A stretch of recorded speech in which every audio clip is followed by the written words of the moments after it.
আজি ভিডিঅ'টো আচলতে আলু পৰঠা লাভাৰৰ কাৰণে, স্পেচিয়েলি আলু পৰঠা যিসকলে ভাল পায় তেওঁলোকৰ কাৰণে স্পেচিয়েল ভিডিঅ'টো আমি অগৰা ৰিজৰ্টৰ পৰা বনাইছোঁ। চাই থাককচোন বাৰু কেনেকুৱা আলু পৰঠা প্ৰিপেৰেশ্যন চলি আছে।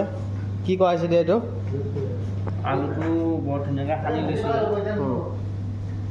তাৰপিছত ইয়াতে পিঁয়াজ দিম, জলকীয়া দিম, ধনিয়া দিম, তাৰপিছত অকণমান নিমখ। যিটো আলু হয় এই গোটেইখিনি ৰেডি হৈ গ'ল মোৰ। গোটেইখিনি যাতে ৰেড চিলি দিয়াৰ কাৰণে এনেকুৱা কালাৰ হৈছে। পিঁয়াজ এনেদৰে বেলাই ষ্টাৰ্ট।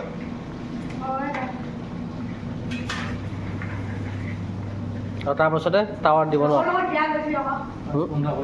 এই পেৰাটো ৰেডি হৈ গ'ল।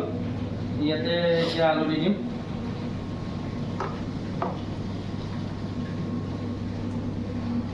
তাই হিচাপত দি দিলেই হ'ল আলুটো, যাতে পেৰাটো বেলুনটা ফাটি নাযায়। এতিয়া হৈ গ'ল,